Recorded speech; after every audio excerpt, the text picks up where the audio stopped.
quite a horseshoe. We'd probably call it a segment of an orange. It's only in case anyone is desperate to look through to the Great Hall. It just means that if you could perhaps just try and maybe make sure we could get behind us. Don't worry, madam, you're perfect where you are. Is that all right? Oh, yes, you're all right. Well, it's lovely to see all of you here. Thank you for coming. I hope you're having a wonderful day here at Hampton Court. You're now going to spend about 25 minutes or so with us. It's your opportunity to see in quite a lot of detail the formal garments that make up what a lady would have worn at the court of Queen Elizabeth I in round about 1601. So quite late on in Queen Elizabeth's reign, she's not far off her 70th birthday. We are not wearing formal dress now. We are what you might call casual luxe. This is probably what a rich lady would wear. Maybe she's in her own home, catching up with her admin. Maybe she's at court, but she certainly wouldn't wear this to stand with the Queen for a formal occasion. Now, we work for a company called Past Pleasures, and Past Pleasures has a team of expert costume makers. So these are not stage costumes. They are designed to be seen more close up than that. They are made with very careful reference to primary sources, things like paintings, sculptures, written accounts. They're as accurate as we can make them within some constraints of cost, constraints of some fabrics simply no longer being available, and sometimes we are making an educated guess about something because we are not quite sure. And as we go along, we might mention some of those points, and do feel free to ask questions. Now, we are what's known as costumed interpreters. So the idea is, we also work for Past Pleasures. The idea is that as you go around these beautiful historic sites, your meeting us will hopefully enhance your experience. Now, some of you might have joined the tour at 12:30 and met a rather hysterical, nagging Mistress Radcliffe. I hope it's entirely clear to you now that I'm not talking to you in character. I'm talking to you in a full and frank acknowledgement that we're early in the year 2020. Quick introductions, my name's Lucy Clare, this is Yvonne, and the charming gentleman over there in a beautiful outfit is Dylan. If you join us for the tour in here at 3 o'clock, you will not meet Yvonne anymore, you'll meet Lady Scroop, but just for now, we're out of character. Feel free to chat to us, therefore, about what you like. So, I'm feeling very comfortable. This is called an English gown. It's also sometimes called a nightgown. You might, in historical sources, sometimes see references to things like black silk nightgowns. It's not quite as we would interpret it today. I am basically now wearing a black silk nightgown. I flatter myself it's very glamorous, but it's possibly not what springs to your mind when you hear those words. Yvonne is also in a loose gown, an English gown, but for Yvonne, that is now all about to change. Aye, indeed. So I am wearing an entire set of underpinnings underneath. The basic layer consists of linen. Of two parts, two sorts, and linen, it comes from the flax plant. It is grown in England and Ireland, but the best quality linen, as desired by the sort of people that we represent, comes from places in Europe. And so you have various degrees of linen, grades of linen, from the coarse linen that the poorer people would wear to the finer linen. Linen that we would call Holland. You can probably imagine where that's from. There is also linen called lawn, which is from a place in France called Leon.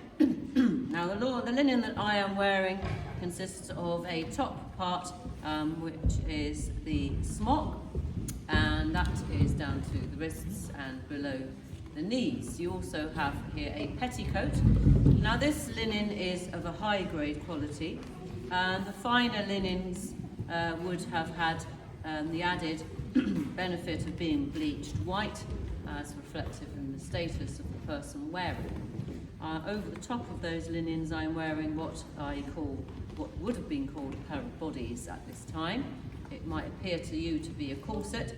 That is not what it is called. It's not even called stays at this point. A pair of bodies is so called because it consists of two halves laced front and back of fabric stiffened with a material which is usually wood, could be metal, or by the end of the reign of Elizabeth, where we are now in 1601, whalebone. And the design and intention of the stays, the bodies as we call them, is not to create a small waist, It's not to constrict, it's to create a smooth, solid basis on which all the other parts of the gown are constructed, and you will see the various layers that go into it. So, on top of this base layer, we construct the fashionable silhouette. Now, if you were setting this maybe 90 years earlier, around about 1511, that was a time when a very young Catherine of Aragon had just married an even younger King Henry VIII. The shape we'd be building on, Yvonne, would be a cone. The skirt would be held out with a lot of hoops, and it was known as the Spanish Farthingale. And that fashionable silhouette lasted until about the early 1530s, maybe just the 1520s. By the time you've got to Queen Anne Boleyn, Queen Jane Seymour, the skirt is held out more softly by a quilted petticoat. You get into the 1540s and the cone is back, the Spanish Farthingale is back, and that shape lasted deep into the reign of Queen Elizabeth, into about the 1580s, when it all changed again. The reason I'm clutching a cushion is not because I'm of a particularly nervous disposition, although I am. It's actually called a bum roll, and I'm about to tie it onto Yvonne. We get very used to this in our job. We obviously pick people from many different eras. You get into work, and your first question is, what shape of cushion am I tying on my person today? But I'm sure you will realise immediately that this completely changes the shape of the skirt. And with this shape, we are going from cone to dome, with the volume up near the top. And this dome shape was known as the French Farthingale. And it lasted for about 10 years, and everyone got a little bit bored and thought, oh, we will tweak it. And they tweaked it with this. I give you the wheel. And with this, we create French Farthingale Mark II. Now, the bum roll is staying exactly where it is. It's not terribly heavy, that one, is it? And it's quite an important stabiliser, but this goes on top. Now, Yvonne mentioned various materials used for the stiffening. This boning was usually something called withes, which are the branches of a willow tree. They're very useful, those very trailing branches, because when they dry out, they don't become brittle, they stay strong and flexible. If you were to ask me when I was being Mistress Radcliffe what these were made of, that is what I would tell you. But I'd be lying through my teeth about this particular farthingale, because we do not really use withes in here. It's ordinary plastic boning. It's obviously much cheaper, it's much more durable, and you can't see it, and it behaves in exactly the same way. Now, these various French farthingale wheels, they can be applied to one's colleague in various ways. Luckily, this isn't one of the ones that has to go over the head. I ought to say as well that we do usually get dressed completely on our own. You generally only ask a colleague for help if there's some back lacing to be done or something like that. And you might notice with Yvonne got her arms on the farthingale there, it tilts down slightly at the front. The late Elizabethan bodice was very long and very pointed, so that was quite a normal look. And let's get busy with the petticoats. We've got a linen petticoat. This is the first of the two silk petticoats. The best silk in the Elizabethan era came from Italy. Colour is incredibly important, incredibly symbolic. The colours of the Queen in the late Elizabethan era were generally black and white. Black did mean mourning, but it also meant a certain constancy. The royal colour of mourning was actually blue, and above all, black represented wealth. So I can see at a glance amongst us today, we have some enormously wealthy and prestigious people, and we are honoured that you're taking time out of your lives to come see us, aren't we, Yvonne? So this will go over Yvonne's head.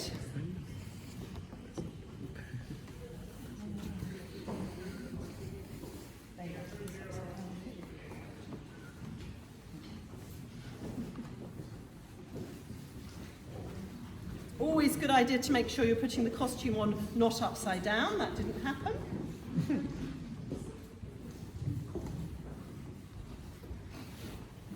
I hope you'll see immediately Yvonne looks like she's now emerging from a drum. Fashion historians write quite differently, really, about the significance of huge skirts for women. because really every century since the medieval period there have been times when huge skirts have been in fashion. Some historians will write about it in quite an emotive way and compare these hooped petticoats to being in a cage. But other fashion historians are much more positive. They suggest these huge skirts were one of the few ways women had of asserting themselves. And certainly, I hope you'll agree, Yvonne is now starting to take up a lot of space. And there are portraits of Queen Elizabeth in her huge French Farthingale. She's sitting on a map, standing on a map of the world, and she is covering a great many countries. So as I said, black was very costly, partly because it's quite difficult to produce. A good dyer will put many layers of blue on, and probably some red, to give a real depth of colour before they go anywhere near the black. To create black, you have to put on an oak gall and then put an iron mordant on it to fix it. So if you decide to cut out all the blue and the browns at the blue stage, the blue dye, you'll be found out very quickly. For a start, you'll have to put a lot more of the oak gall on, so your fabric will almost literally be burned and be becoming brittle before you even turn it into a garment. The other thing is, if you cut the blue stage, as your fabric fades, it won't fade to blue, it'll fade to a telltale brown. This is the second of the silk petticoats. This is a creamy white and silver, symbolised purity, innocence, much as they're seen to represent now as well. This is a silk satin. As I'm sure you know, satin is not the fibre, satin is the weave. To create this very smooth effect, you've got the warp and weft of a woven fabric, but for a satin, the warp will jump over several of the weft threads every time on the right side, so that creates a beautiful smooth effect for the eye. So the Queen's colours, black and white, according to the language of colour, in this outfit, Yvonne is being terribly constant and terribly pure.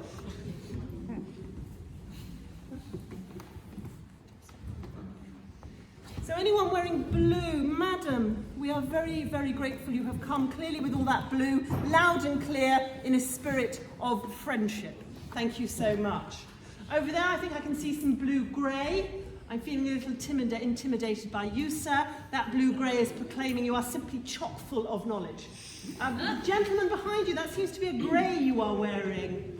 That is a cry for help, sir. Have you got someone with you? Somewhere. This gentleman is clearly in the depths of despair. Someone be ready to help him.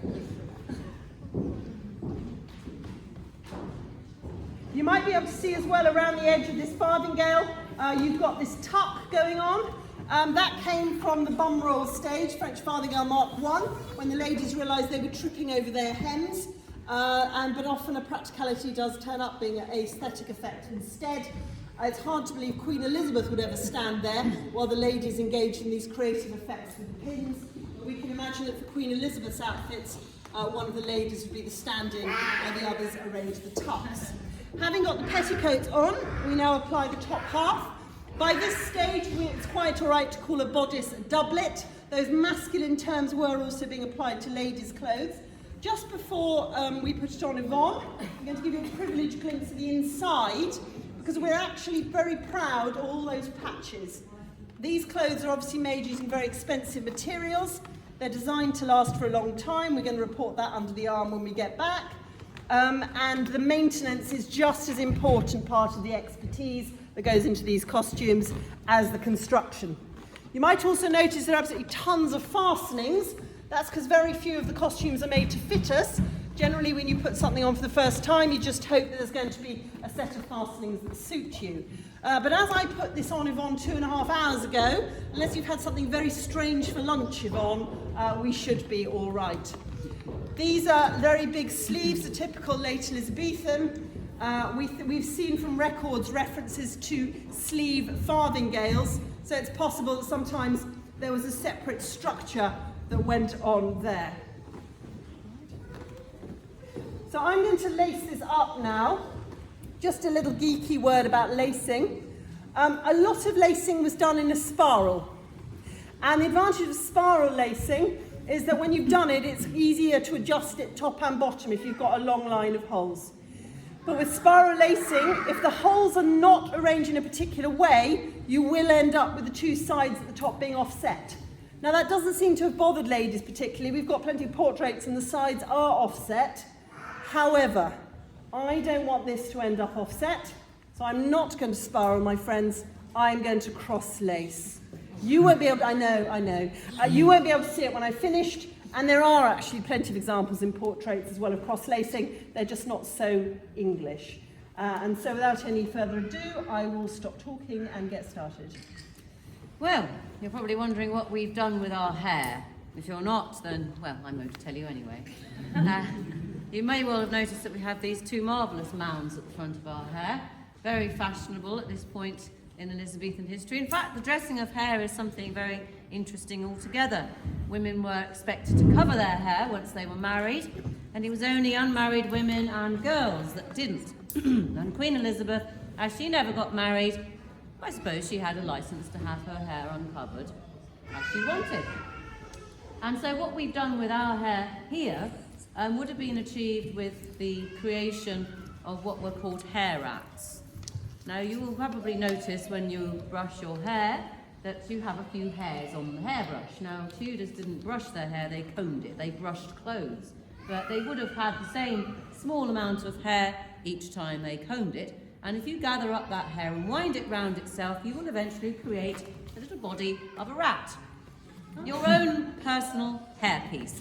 It does take a very long time to do it, but when you have, it will be perfectly matched to your hair colour, unlike those things that you can buy in shops. And you have two perfect mounds over which you can put your own hair, and then, well, it looks rather marvellous, doesn't it?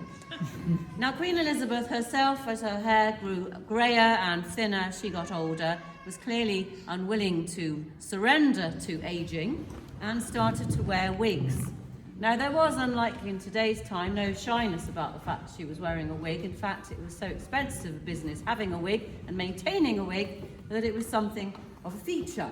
Her wigs weren't necessarily naturally coloured either, because it was commented that on visiting her, ambassadors mentioned how her wigs were a colour that nature had not designed, and that they were all clearly a shade of red, as was her youthful hair colour. And they were, of course, a vehicle for the decoration with pearls and all other manner of things. Now, something that had accelerated her hair loss would have been the use of her makeup. From about halfway through her reign, Elizabeth started to apply, or rather her ladies started to apply, a great deal of ceruse, which is a mixture of white lead and vinegar. Vile though it might sound, it was incredibly effective at creating a lovely ethereal sheen, a smooth, ageless complexion. However, what she didn't realise, or either that or did not care because it created a wonderful look, was that over the course of time, the dehydration of the lead created a much worse complexion than you would have had if you'd never used it. It also created bad teeth and hair loss. So, in effect, she was creating a situation that was inescapable and had to be maintained and corrected with the use of more poisonous makeup. In fact, there were cases of ladies who did die from the use of lead-based makeup. So there you are, Elizabethan beauty. So you've got now the gown, as we call it, although it's two parts. In fact, these two parts, the doublet and the petticoats, were sometimes contrasting colours by this stage in the Elizabethan era. But we're not going to leave it on with that gap at the front. This panel is known as a stomacher. I know it is in the grey of despair, but as Yvonne is full of air of constancy and purity, hopefully that will offset the grey of despair. And she's going to put it on with pins. Luckily, we have a handy shelf. And pins generally are very important for the creation of a high-status lady's outfit. When you see a lady wearing very formal clothes in a portrait, maybe the rainbow portrait downstairs in the Lost Dress exhibition, for a start, you can't be sure that those garments ever existed, or that that painter really did have that person standing in front of them. And even if the outfit is what was in front of the painter, always be aware that it is not designed to stay put for very long. Certainly an outfit like this, you would not expect to then get up and do something very vigorous. Having said that, Queen Elizabeth herself would always be very proud of the fact that she could dance a galliard well into what she would call old age, which involves basically leaping through the air or having a gentleman pick you up and fling you through the air. Now, we had an interesting challenge with this gown when our colleague Vicky was wearing it for an event where she was dancing a galliard. At that point, it was closed up with hooks and eyes, which is also perfectly correct for the period, but it was found that the moment the gentleman flung her through the air, her entire bodice flew open, which was not the effect we were looking for. So we debated whether then instead to have the bodice fastened with pins. We felt though that then the gentleman risked having his fingers cut to pieces when we picked her up, which obviously would be a great shame, and even worse, he might bleed onto the costume. So for the purpose of the galliard, Vicky wore it with fastened up with Velcro, which is obviously totally inappropriate for the period, but we decided, well, she's just not going to get too close so anyone can see, and it was felt for that was on balance the best choice for that event. But you'll be pleased to see we've gone back there to authentic pins. Now, Queen Elizabeth's wardrobe, we know early in her reign, it took delivery of 24,000 pins from a supplier called Mr. Careless. You'd think 24,000 pins should be enough for the whole reign, but no. 6 months later, another delivery of 24,000 pins, which means somehow she was getting through 4,000 pins a month. We all get quite used to doing that. I mean, in other eras as well, you end up having to pin yourself into things. Having pinned the stomacher, it's now time to put the girdle on. This girdle, I'd love to say it was hung with real pearls, but I think you know I'd be lying. We use good quality costume jewellery usually. Sometimes we have expert craftspeople who make reproductions for us. And in general, the Elizabethans are very, very creative about how they display their jewellery. It's the first era where ladies are clearly visibly wearing earrings, and many a gentleman might sport a large pearl from one earlobe. You might also see brooches, miniature pictures of people displayed on the sleeve. You could literally wear your heart on your sleeve if it was a portrait of your lover. But this is an era of the great flowering of English literature. It does seem appropriate, therefore, people went around simply covered with symbols. As you'll see from the exhibition downstairs as well, this is also a time where there's a great deal of interest in embroidery. It tends to be very naturalistic, often quite botanically accurate. And do remember that at this point, unfortunately, in England, it's illegal to be a Roman Catholic, so you'd be wanting to avoid any suggestion of any symbolism that could be considered a bit sort of papist. And there's definitely a concentration instead in embroidering images of things that we can all see with our own eyes and can't really have a theological debate about. Having said that, the Tudors could have a theological debate about absolutely anything. So as you can see the girdle there, it matches the point of the bodice. Of course, Yvonne, there is a huge gap still in what she is wearing to create what you might think of as classically Elizabethan. I am, of course, talking about the ruff, worn by quite a lot of different ranks of society. They were made of linen. They were popular around Western Europe, although the English ruff had a reputation for being the largest and the deepest, and they are heavily starched. There are some theories that the idea of rice starch originally came from the East. I like to think that once the potato really got going, everybody realised what an excellent starch that made as well. Now, by the time we get to 1601, the most formal ruffs, the most fashionable formal ruffs, looked more like this. So this late Elizabethan thing, you can look out for the lace. It's designed to sit up very flatteringly behind the head, and so there's a structure at the back that is a construction of linen and wire. Believe it or not, that is called a support ass. And these laces are called points. And a gentleman's costume is held together very extensively with points. Don't go too near them, threatening you with a pair of scissors. But in fact, Yvonne's costume has in the back of the neck 2 holes there, which are designed to put these through. However, my friends, it is a cold day today, and therefore we have made the choice today that Yvonne is not going to wear this. She is instead going to wear a slightly finer version of one of these wraparound ruffs. And that is another choice and compromise we are all making all the time with our costumes to cater for the various seasons, the various weather conditions.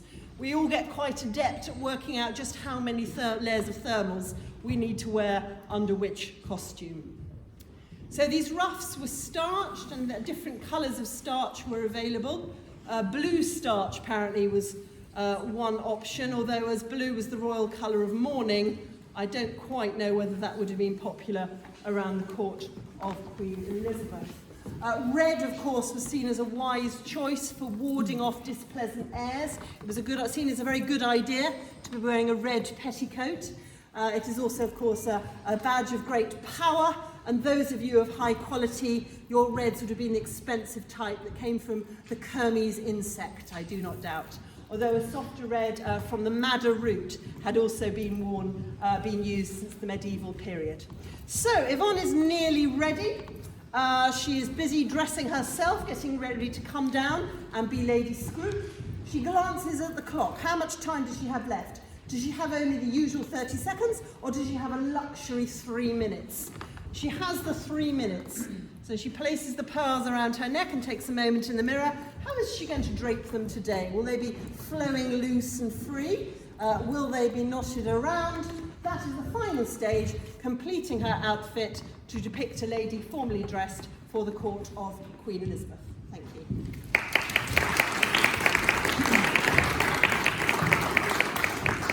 I'm going to sit down, not as a sign of appalling disrespect to any of you, but because I think I'm quite tall, just to give you all a better view. Do you have any questions for us? Anyone want to ask us any questions? What's in the little purse? What's in the little purse? Why do I have it? Well, it is essentially a handbag, is it not? And there are things that you would keep in it: a handkerchief, sweets, coins. You have no pockets about your gown, so if you wanted to carry anything, then you would need to have it in there. If you're asking us to reveal what we're carrying in our pouches, I've got my security pass and my watch.